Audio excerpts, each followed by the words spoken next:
about that time. I think we can go ahead and get started. You ready to roll? Yeah, let's do it. Let's do it. All right, awesome. Well, hello, everybody, and welcome to today's webinar brought to you by Swizznet, an exciting topic for me as I've been going through a journey to security and compliance. And I know I talk a lot about, in many, whether it's a blog or a webinar, I talk a lot about security and compliance. As a certified fraud examiner, it's certainly at top of mind. And it just got to a point where it's time to get down to business when it comes to my own practice and my own security and how good of a job was I doing at that. So Sam and I'll introduce Sam in just a little bit here, but we're here today to really help hopefully open your eyes to helping you realize the importance of having a secure environment when it comes to data and securing that. So we're excited here to be here with you all today. And thank you so much for joining us. I know you've all been through quite a 3.5 months of tax season, and whether you do taxes or not, you're still involved, probably heavier in the process. So I'm excited that you're here. So just want to introduce myself. I am the Designated Motivator for accounting professionals. I have my book right here. I actually also teach at a local university, and I actually was able to teach this to the master's class this year, which was super, super fun. But I am the author of the Designated Motivator and the Designated Motivator for accounting professionals, both very exciting for me to be able to pass on to you in such a passionate way, just to give you all the knowledge that I've gathered over 23 years and hopefully can help you in your path to success, whatever that means to you. I am the CEO of Powerful Accounting Inc. out of Windham, Connecticut, and work on a project of fight against fraud to try to help small businesses defend themselves from fraud, including cyber fraud, which is cyber crimes, which we're here for. So I'm excited for you to be here. Also the host of the DM Disruption podcast, where I just try to make it real, give you guys as much information that can come out of my coconut or some of the guests that we have on, and it's very exciting. Sam, I'm going to let you introduce yourself. Now, this is a fun little thing. I didn't know you were a certified QuickBooks Pro advisor, so that's a fun new fact. But go ahead and introduce yourself. That's the most fun, I think, of all the facts. So I do stay up to date with the desktop and QBO products and QB Enterprise, because we at Swizznet, we've been serving accounting for 15 years, primarily with QuickBooks and tax. And people have questions every year. What's new, what's exciting, what's changing, why should I upgrade? So I do like to stay up to date on that kind of stuff. But in general, been with Swizznet now for better than 6 years, and have helped a couple thousand organizations make their move to the cloud with those digital transformations. And now I'm excited to be a part of the evolution as we expand the offering to meet the growing needs of our clients. Yes, absolutely. And it is a need that I know for myself, my aha moment, what we're going to talk about today as we go through this journey of realization, I think is one of the big things for me. We've got to get ahead of cybersecurity and compliance. It's become a bigger thing than we ever imagined. I think, at least for me, born in 1970, we barely had a computer back then. And so cybersecurity was never even part of our thought process. And so now we've got to kind of reintroduce this importance. We want to make sure that we're not waiting for an attack to happen to identify and address threats. We want to be proactive, not reactive, as best as we can. And we want to understand a little bit more about cybersecurity implementation. What does that look like? What do you mean by all of that? And I know that, with Sam here to help us through this process, I think that that's going to be key for us. And really, at the end of the day, we've got to have that business beware mentality and a zero trust policy. And, this saying used to be trust but verify, but now it's kind of like don't trust. And all you're doing is verifying, right? Yeah, absolutely. Yeah, never trust, always verify is kind of the new philosophy around access to systems. And really, it goes back to what you just said. I mean, in the 70s and 80s, the perimeter of a business started and stopped at the walls of that organization, and we didn't open it up to networks and vulnerabilities. And then even worse, 2020, the pandemic sent everybody home, and now you have people accessing from their own home devices. So the IT companies are scrambling to figure out how to secure all of those new gaps in their security holes. So a lot's happened over the last couple of years. Yeah, absolutely. And really for me, I've always been aware of cybersecurity. It's just been in my brain. I've been in a hosting solution Hmm. since for forever, since it started to be, I'll call it the popular kids were doing it. So I wanted to do it, right? And so I realized that this is not something that needs to be so difficult for us. And I call it the pop fly because for me, like I'm all about softball. If you don't know anything about me or you've never heard me speak before, but I relate a lot of things to softball because I think that running a practice is just like running a team as if you were on a sports team. And so for me, the pop fly is like, listen, I heard Wes Stillman, the CTO, last fall at Scaling New Heights. And I realized that I wasn't finishing my swing when it comes to cybersecurity. I did the basics. I had the basics of I had my mechanics ready to go, but I would never follow through with my swing, meaning I would get to a certain point with cybersecurity thinking I was doing the right thing by having a hosting solution. I thought my job was done, but that is just the beginning. I didn't have a plan in place necessarily, and of course, not a written plan. And, I'm swearing to the IRS when I check the box that says, hey, listen, you have a PTIN and I promise I have a written security plan. I'm not even reading the fine print on that, nor am I reading the same fine print on my cybersecurity insurance that we all think, oh, we have insurance, so we're good. That's not the deal because one pop fly game can be over and for forever, you're done. Right, Sam? And so those are some of the things that are happening, right? Right. And so there's this philosophy of zero trust, and there's no one way to achieve it. There's a number of tools and tool sets and things that can be put into place to really achieve this. But it comes down to there are six kind of core principles around this whole philosophy. And I won't bore you too much with them, but it's that first one, right? Never trust, always verify, which means that we're moving away from trust but verify. We're making sure that every attempt to access a network is treated as a threat until it's proven that it isn't. Because I read an article just last week, 12 ways to hack MFA.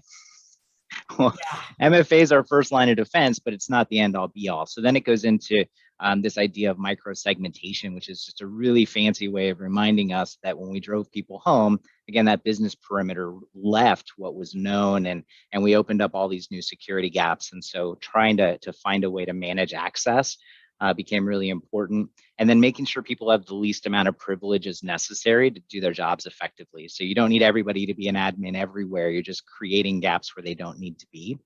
And then lateral movement, knowing where those weak spots are. Bad actors will find the weak spot and then try to move laterally through your network to get the really sensitive stuff. And so having multi-factor authentication, even though it's not the surefire fix, it's not the end all be all, it gives you that added layer of protection. But once you stack real-time monitoring on there and you know everyone that's on the network, what they're doing and what kind of behavior is typical, and then align all of that with your broader security strategy goals, suddenly you get into this spot where you can really kind of start to sleep easy because you know that you've done everything that you need to do, coupled with that written information security and disaster response plan, and then employee training. Yeah. And so, and really at the end of the day, everything that you just said right there, I don't know about the other people on the webinar here, but that is overwhelming, right? So Yeah. that's an overwhelming amount of information. So where do we take that and say, okay, we need to become more knowledgeable. So we've got to take those steps to, like you said, having training for your team. And it's interesting too, because after we had, we were obviously planning the webinar and talking through those things. I had my class on the following Wednesday night, and I asked the class. There were 10 kids in my class. They're all master's degree kids, and they all have worked at some level capacity in accounting. And I surveyed them, and I said, how many of you? We talked last in the class was all around cybersecurity and understanding the importance of that. That's part of the class's professional development. Mm-hmm. And 3 out of 10 kids in my class, the firms they worked at had a cybersecurity breach. What are the chances? I mean, that insightful accountant article that came out last week or the week before is similar numbers, right? 42% of accountants polled had experienced some kind of a breach, but then it got crazy because only 23% of those, 23% of the total even thought that cybersecurity was a risk to their business. So 42% were hit, only 23% thought it was important, or a large risk. So it's really interesting the mindsets that can be out there. Right. So that's what we're trying to get. We've got to become more aware. That's the whole goal of this webinar, is to give you guys a really good surface level, but then beyond that, what more do we need to know? And what are those really important things we need to know that we need to take action on? That's the key, is that we can learn and get the knowledge, but if we don't take action because of it, yeah, then what good is the information, right? So that's what I'm thinking anyway. Yeah, I mean, you mentioned it before. You moved to the cloud when the cool kids were doing it. So you moved your business, and what we learned over time was that the cloud in and of itself isn't secure. And so we think about those principles that I just rattled through, which I oversimplified and I downplayed them a lot, but they're really kind of critical to architecting a true holistic solution around security. But just putting your data in someone else's cloud and expecting it to be safe just isn't enough anymore. Really, vendor due diligence is important, even if in its simplest form, asking what kind of certifications and attestations they can provide. If it's accounting data, do they have a SOC 2? Does their staff undergo cybersecurity awareness training? It's important for your own, but what about the people that are supposed to be protecting your data? Do they know what all the latest threats are too? And so even the simplest form of vendor due diligence can be important. Absolutely. And I did a lot of assuming, which we know what that makes you look like. So, we're assuming that we have it covered. We've got Norton installed on our computer. And so it's interesting too, because we talk a lot about now what's next, what do we do? And really at the end of the day, it's time. We have to get in front of this. Again, like I said before, the cybersecurity and cyber insurance just isn't enough anymore. And I know for me, like I had my local guy who would come, and if I had when he came over, when I couldn't get into something, or the internet wasn't working, or my printer isn't connected, it's not even like, hey, Ben, get over here and make sure that, I'm logging in securely and these things are happening. I don't even care about that. I just want to make sure I can operate. And I think that that's where we talk about, Sam, is that what is the balance between productivity and protection? Right? Yep, we have that in all of our conversations, and so where you're going is great, and it's the idea that cybersecurity isn't a product. It's not something you buy. It's not something you do. It's a combination of understanding what your business's cyber risks are and understanding what you're willing to do to protect your business and your clients' information, and that's where that balance comes in. Right. And one of the key things about this is identifying quantifying the impact of the cyber attack, right? Because I mean, obviously data breach, and we as the accountants, of course, we are exactly what they want to look for. If it isn't a bank, and you guys are obviously have been for forever working with banks, not only are banks susceptible, I mean, really at the end of the day, I think we are the most susceptible because of a couple things.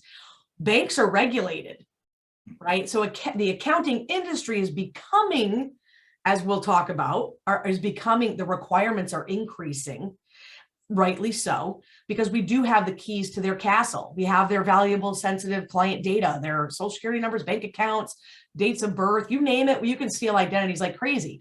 People are creating fraudulent returns, or they drain their bank accounts. Like that's the stuff that's the impact. How do we quantify that? Listen, if it's one client, it's too many. Absolutely. Yeah. And you have to report it. And now your business reputation is at risk, and the rest of your clients are going to know. And yeah, I mean, to that end, humans are really the weakest link in that security chain. We know that it is far cheaper, faster, and easier to use social engineering to get into someone's network than it is to hack a firewall. I'll tell you a story. Talked to the business owner last week who I helped him get his organization up to the cloud in February 2020, so about 45 days before our lives changed pretty dramatically. And so he was grateful that he got up and running. but the cloud was working fine, no big deal. That was the perfect timing for that. But he told me a story. He said, "Yeah, I've decided that I need to take the organization through a new digital transformation. That now we need to get cyber secure." I said, "Well, tell me why. Why are you thinking that?" He said, "Well, a secretary got an email that looked like it was from our CEO, instructing her to go buy a few $100s worth of gift cards and then to send him all of the pins so that he could give them out, and she did." And I said, "If that's the worst of your breaches that you guys ever have to experience, I'm grateful for you, but it really just it calls out once again that people are the weakest link." And so training. And that, interestingly enough, that same class, Sam, 9 out of 10 who are employed, that 9 out of the 10 kids take regular training. I found that to be impressive. It's perfect because we're either building strength or we're allowing atrophy in everything that we do. And so that regular training and testing is really critical. There was, I'm gonna nerd out with some more facts and figures. Forrester did a thing in 2021 for KnowBe4. KnowBe4 is a cybersecurity awareness training platform. It's that new school cybersecurity stuff. It's not the old school. So it's more fun and engaging. Anyway, there were 6.5 million users. And at the start, when they took their baseline phishing prone scores, so, how prone is your organization being phished? There was something like 30% of the people clicked. So they failed the test.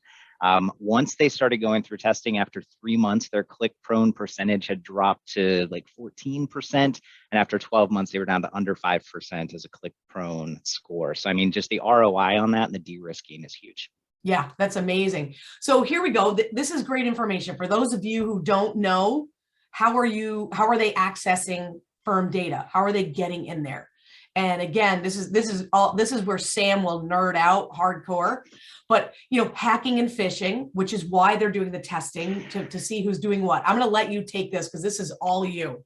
91% of breaches start with some sort of spear phishing. So people, and we're just going to keep coming back to it and driving it home. People are absolutely our weakest link. It does not matter if you put in the most secure firewalls and the most secure antivirus. If you're giving away your credentials through a phishing attack, you are opening yourself up to some heartache, some real heartache there. Using safe Wi-Fi. Making sure that we're not accessing sensitive data on unsecured networks, and it really extends beyond multi-factor too. There are services that some of you guys use that don't even support multi-factor, and if that's the case, then we better not be using our personal devices to access those sites. We should be going through a remote desktop that's secured through multi-factor. We should be going through a single sign-on portal that's protected by multi-factor. Something else should be in front of anything that you're accessing when it comes to your client's data and your business information. So those are those backdoors. And then, of course, opening suspicious emails. Never click anything that comes in an email that ends with exe. That's an executable. Something's going to kick off and get installed. There's a ton of red flags that can happen in an email. Even things just like hovering over a domain that they want you to click on and seeing if it's truly what it is. But as a general rule, don't click on anything unless you're expecting it from a trusted source. That's a pretty good rule there. Yeah, well, it's interesting too, and this is, I know I love to talk about this stuff. You mentioned single sign-on and really access protections, and I think that's where. So in my journey, that's where I failed miserably. So I'm thinking, I just come onto my computer and I just, I don't log off because I don't have to. Nobody told me I had to log off, so I don't, right? And then I come in and I double click on my little icon and I'm up into my environment. I'm safe and secure. That is like, I feel stupid, to be honest with you. Like, I feel like I'm an intelligent person, relatively intelligent person, that seems like common sense to me that, now that I've realized it, now I'm like, oh, okay, Wes, I hear you. Right. And so, like you said, just having your cell phone. If you're accessing email on your cell phone, are you clicking on those emails while you're on your cell phone? And how, do you have staff who are accessing in fact, because you know what all you have to do in order to access a remote desktop environment is copy the icon, put it on your personal computer, double click it, put in your password, and you're in. Or if they save the password, even better. Like, so those are the things that we don't seem to, we need to get in front of that. That's almost like back in the day before they even had Norton. Like that's almost Yeah. And to that end, that's where multi-factor can be more sophisticated than multi-factor. There's this term that's put on some, and it's called adaptive multi-factor authentication. And what that means is that it's smart MFA. It's behavior based. It's saying, okay, hey, Dawn logged in from Connecticut at 8 o'clock this morning, and now Dawn's logging in from Texas at 8:15 this morning. That's not possible. Let's shut down the attempt. Let's quarantine the user and notify the administrators so that they can investigate. So those are the kinds of things, those next gen technologies that we're starting to see grow in popularity and adoption, and it's really fantastic.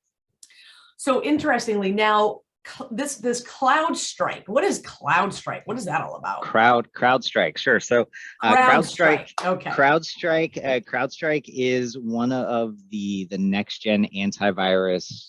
That's one of the things that it does. Essentially, it's this 24/7 active threat hunting agent, which means that it is looking for non-signature based behavior. So it's cloud native. Let me back up. It's cloud native.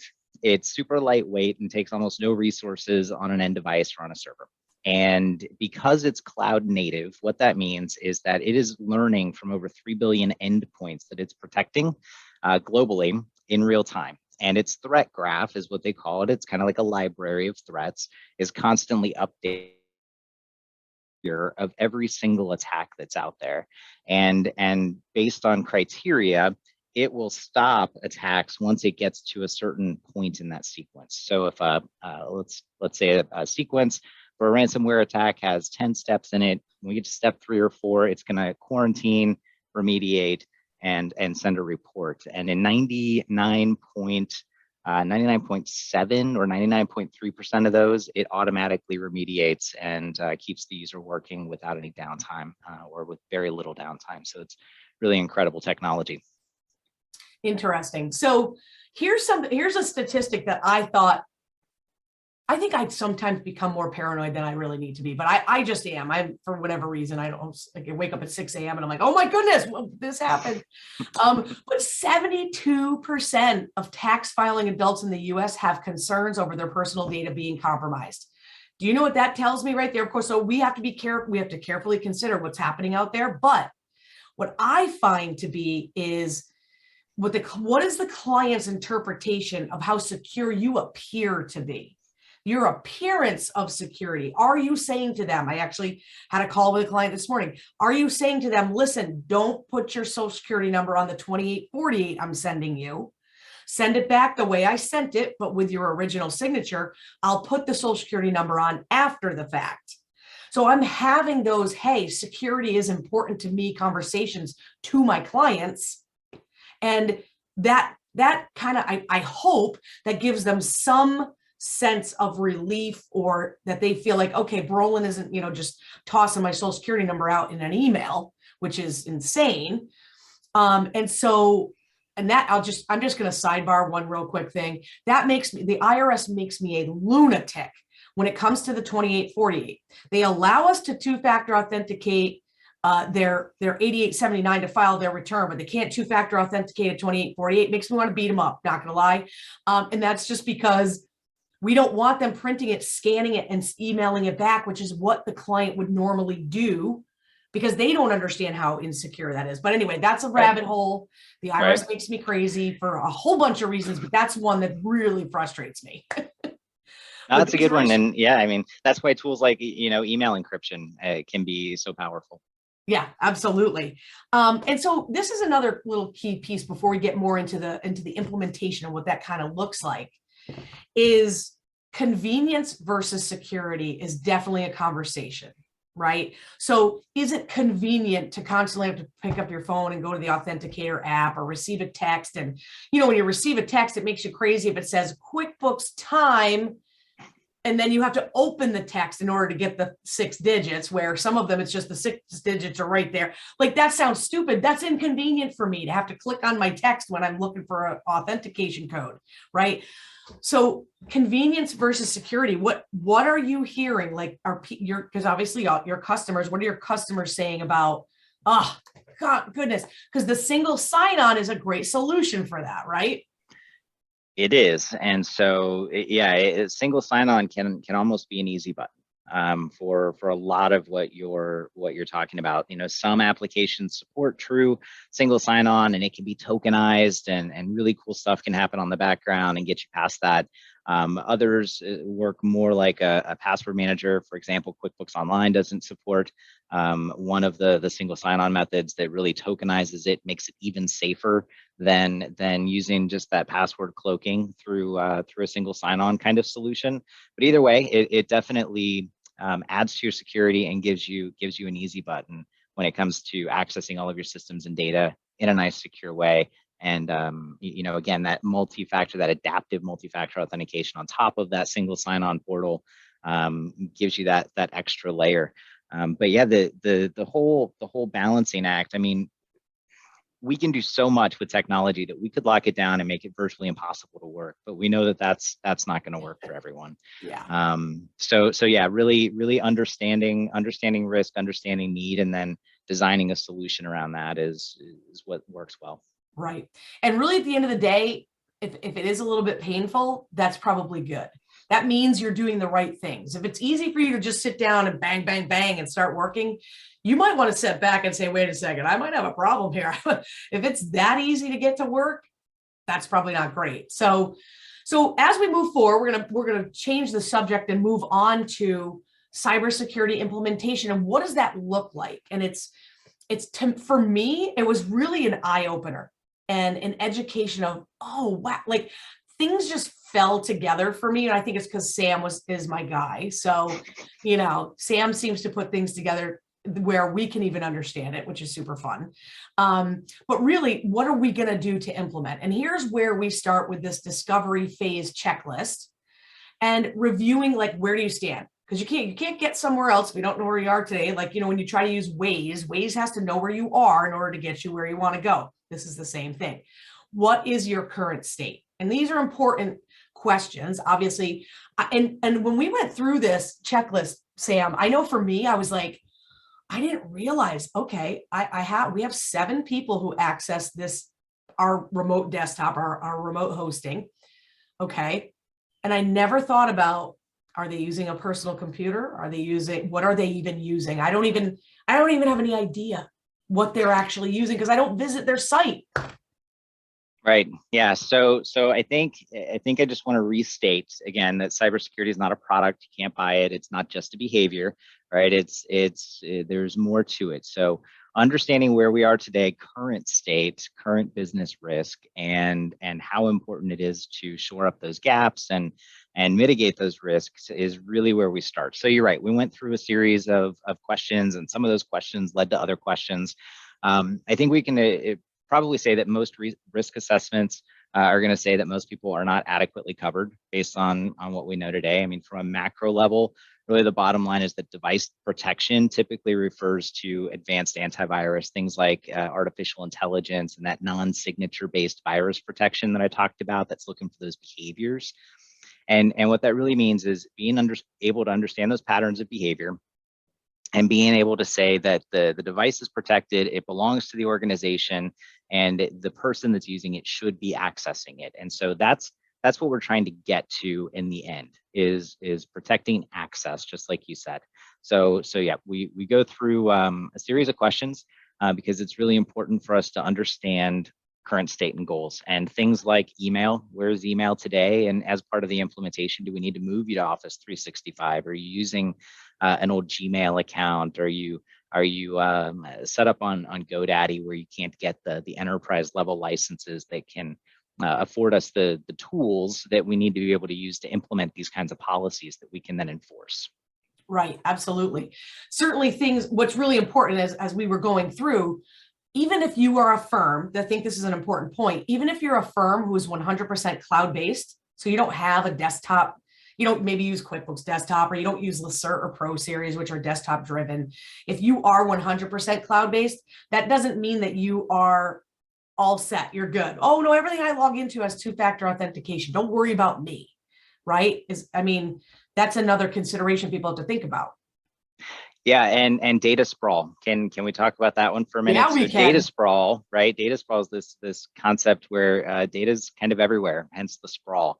So I can't tell you the number of people I talk to that have some stuff out on Dropbox, some stuff out on Dropbox for Business. They got a personal Dropbox. They've got their G Suite. They've got this OneDrive account from their college days, and they've got a little bit of stuff stashed literally everywhere, including their local workstations and that server that's in the back of the office. So data sprawl is another one of those things that people are starting to pay a lot more attention to, and are looking to bring it all into a nice centralized place where it can be governed.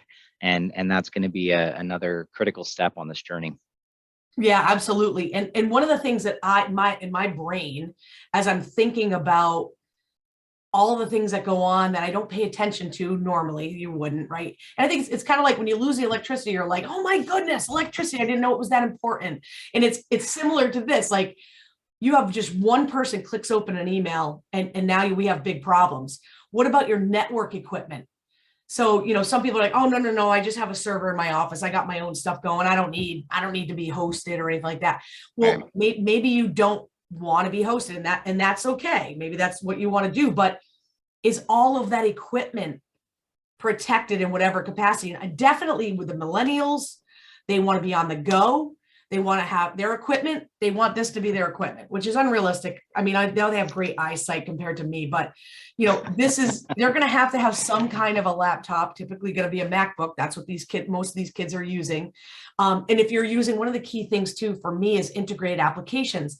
Mm-hmm. If you are using, and you should be using integrated applications, don't get me wrong, but is that when that integration point happens, are we secure at that point? And we just assume, oh, well, QBO's got the open API. They got the security figured out. When I connect SmartVault to QBO, those guys have that all taken care of. I don't need to worry about that.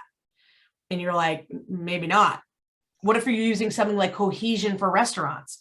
Cohesion for restaurants is a desktop-based integration to pull from Toast into QuickBooks Desktop or online, whatever. But those integrated apps have to still be monitored. And so, that's another reason I love integrations that are in secure hosted infrastructure, because now through economies of scale, you've got an organization that can buy, CrowdStrike and these Palo Alto network firewalls and all of the intrusion detection and all of the stuff they can be put in place to look for those behaviors that are out of the norm. And so when we are going through the priority evaluation phase, this whole discovery phase, I mean, you can almost think about it like we're building a solution with Legos. We've got a lot of capabilities that we're really good at delivering.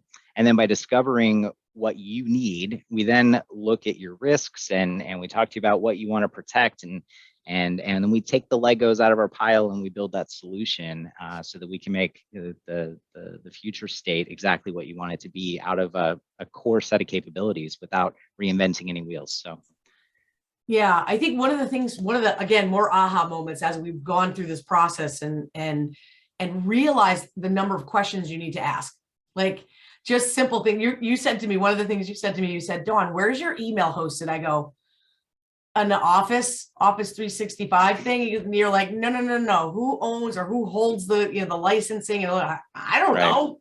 Like those are things I never thought of. Yep. And that happened. Yep. So now we got to know who's providing us our services for sure. Yeah, we're like, I don't stinking know. But so once we get through that phase one, right? We get through all those questions. You got it nailed down. Your team's, we got the infrastructure. We know what we need to do. All that's great.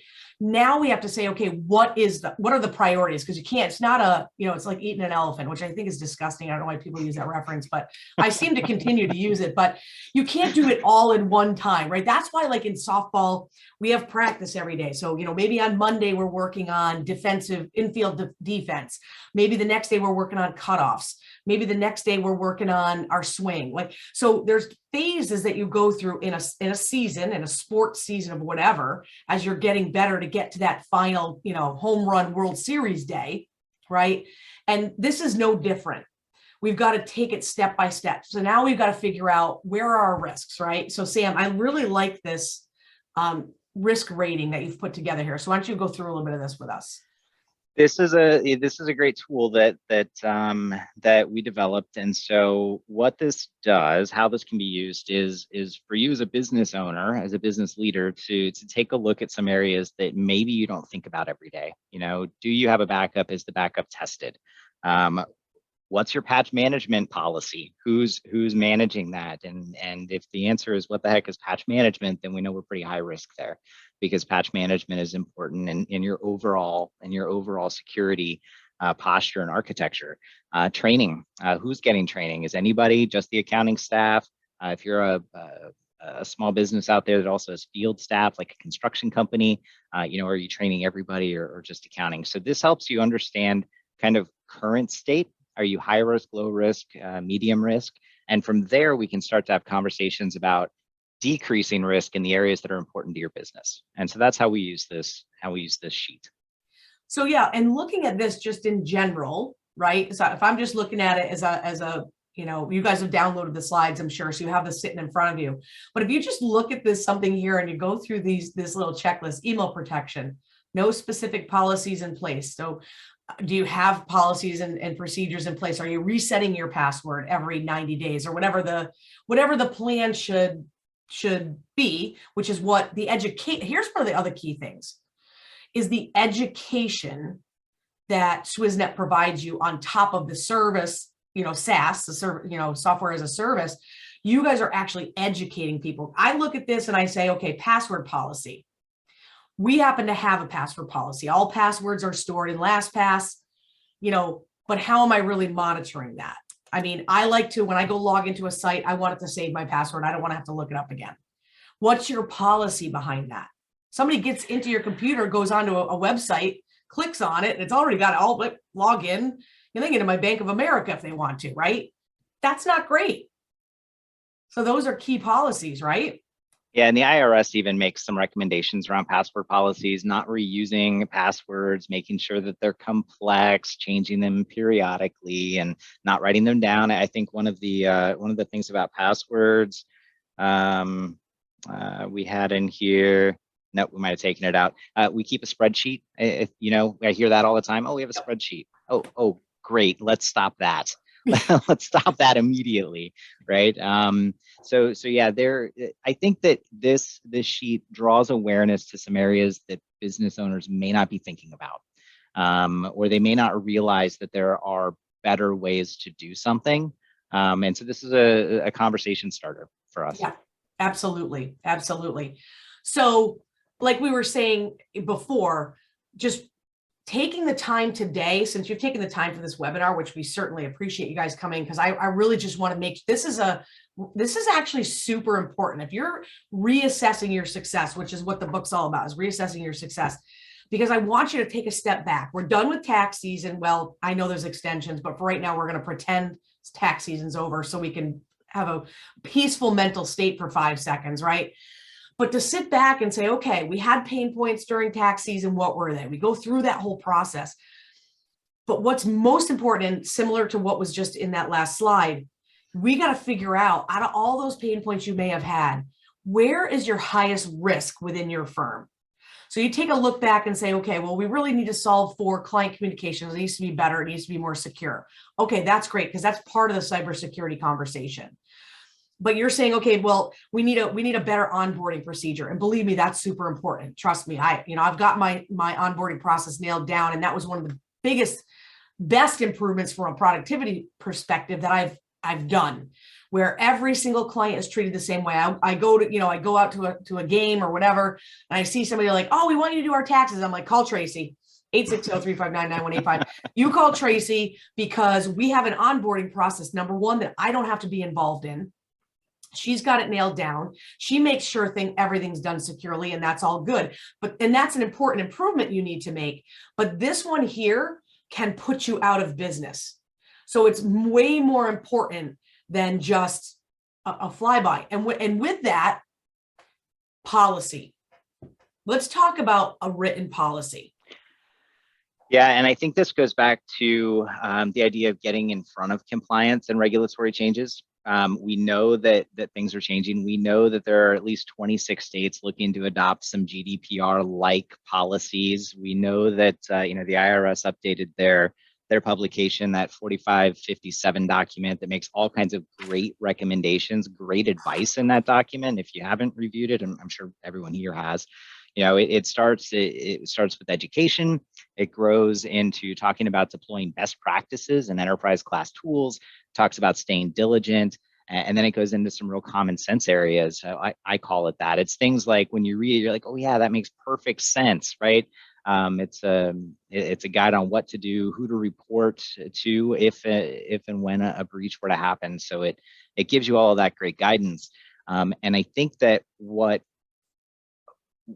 makes us unique is that our sister company, Right Size Solutions, they have been delivering this kind of service to the wealth management space, specifically the registered investment advisors, which are governed by the SEC.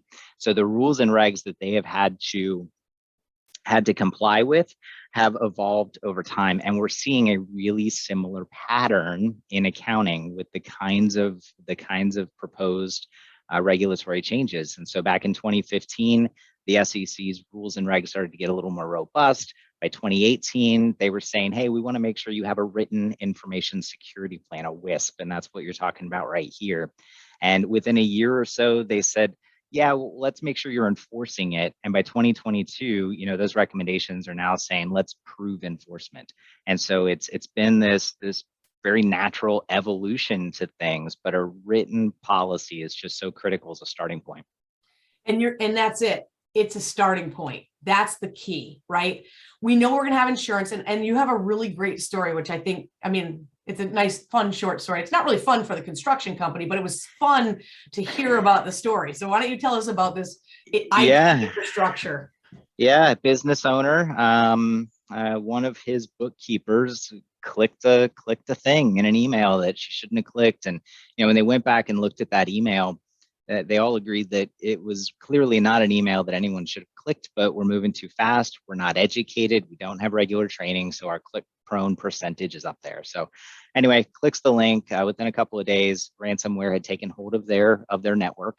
It cost them $25,000 in Bitcoin and another $100,000 in infrastructure consulting, hardware replacement, and security improvements over the course of several weeks when their business was completely down. So for him, this kind of conversation is something that he has with every vendor that he even thinks about bringing into his business. Yeah, so I like to not learn that way. I've learned a lot of things through falling on my face, a whole bunch of them, whole hundreds, probably maybe even thousands. This is one that I don't want to be what we call relatable. So there's things in life where things happen for a reason, and you're relatable to other people where that scenario or situation happens. This is one of those situations where you do not want to be relatable. And that's super important. And not only that, we got to have these written plans, but it's not just a written plan. Okay, good. I got a written plan. Just put it over on my desk and you forget about it. And that's where it comes to what Swizznet offers. Also, for those of you that are listening, if you have questions, throw them in the chat. I meant to say that in the beginning. If you're like right now, you're probably exploding with 80, but what about that, Brolin? You just hold it, stop, go back to this. Just throw it in the chat and we'll address it as we go. We've got a good 10, 15 minutes left here. So if you got questions, toss them in there. But now we say, okay, great, Sam. Thanks so much. This information's been awesome. And so we're going to go ahead and we get this done. But then what happens? Well, what ends up happening is Swissnet becomes obsessive about support. And Swizznet ends up being that monitoring and training and things like that. So let's talk about how that works. And of course, I love the fact that Swizznet team knows accounting technology because you are certified in QuickBooks, which is super cool. Our entire help desk, actually, fun fact, our entire help desk is forced to go through the QuickBooks Desktop Pro Advisor certifications and get certified in their first 90 days. So that, if you guys call up and have an issue I don't know, with a journal entry, right? They're not going to scratch their head and say, what's a journal entry? they're going to at least understand the language and kind of understand where in the software you are, and then use whatever native tools there are to help you. But yeah, I digress. So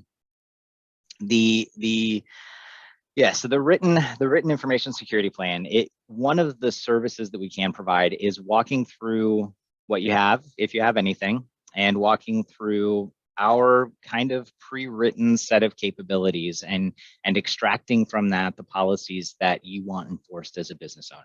And once that's all defined, we know exactly which policies we'll be enforcing. When we talk about policy enforcement, we're talking about using technology to defend business from humans, the human element, that weak link. So things like, on a device, before you log in and you get past your two-factor authentication, even get into your laptop, is your laptop meeting the policies that you want enforced? Is it encrypted? Was that something you wanted us to make sure was being done? Does it have a password? Does it have a PIN? Does it have a lock screen?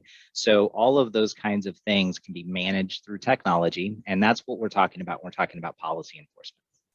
Absolutely. Because really, at the end of the day, it's got to be important to us, but we don't have time to deal with it or manage it. I can tell you that right now. Like, I'm like, okay, Sam, listen, can you guys just do it? Because this is not what I signed up for, if you know what I mean. So for us, we need a wingman, right? A wing girl, wing guy, wing whatever you want to be. But we need a wing person to help keep us secure as we move forward in this journey, because really, I feel like it's just the beginning. I feel like, yes, we've had Norton antivirus, we've had those things, but really at the end of the day, this is just the beginning, and we've got to get ahead of it now. Right. Yeah. And our goal is really to let our clients run their businesses, grow their businesses, become successful, and meet the needs of their clients without having to worry about the tech, right? The tech and the security. There are still things that you have to do as people that are out there using the tech, and that's going to involve cybersecurity awareness training. It's so incredibly critical that we are staying educated and using best practices as we learn about them, as we learn, hey, this isn't really a safe behavior, saying, oh, okay, now I'm aware, I'm going to go do the right thing next time. Right. Yeah, absolutely. And one of the key things that I think, and you guys are 24/7 support. Yes. Now, yep. I know for myself, if I'm working on a tax return on a Sunday at 3:00 in the afternoon and we need to take a Lacert update. Now, there's obviously, we can do that, but it's got to be we got to be able to do it in a secure way. Historically, I've had hosting solutions that would allow us to take the update if we wanted. So we had one person in charge, an administrative person in the firm who would be the person to do that upgrade. But what Swizznet allows, because you have that 24/7 support, and I'm telling you right now, solutions that you choose for your practice, they have to have a couple of things. Number one, they've got to be thinking about the future. That's important. It can't be just about what I'm solving for today, but being able to continuously, and especially when it comes to security, they've got to keep, they've got their CPE, if you will. They've got to stay up on things and make sure they're paying attention, but you've got to have support. And if you're choosing solutions out there where it's like you get in a queue and you're, 70th in line, you might be at the wrong place, and I don't know. I don't know of any other solutions that necessarily do that, but I've worked with other hosting solutions where, you're in a queue or you shoot an email. The only way you can get to them is an email. That's not going to work in the accounting industry. We need now, especially during tax season, we're impatient people because we got impatient clients. So we have that, but really you guys being that 24/7 support's key. Yeah, and it's 24/7 phone support, which, we've seen others in our space start to take away phone support slowly but surely, or say, hey, well, leave us a number, we'll call you back in 2 hours when somebody's available for phone calls again. And that's just not our model, never has been.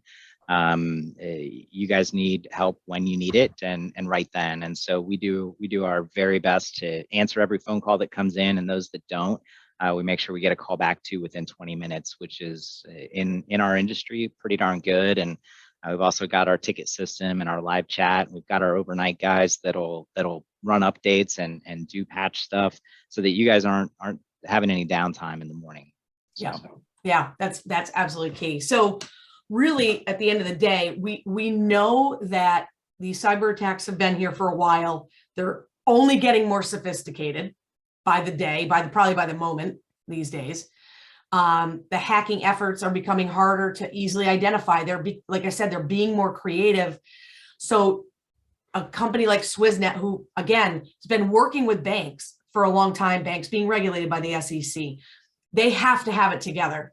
So when you're evaluating, okay, well, who should I really host with, or who should I do that? It's more than just the hosting at that platform level.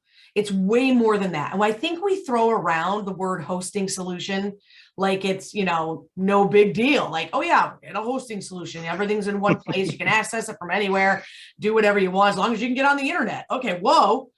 It's just with that, I just can't lose my practice. It's been 23 years of pain and suffering and happiness at the same time. I want to keep it.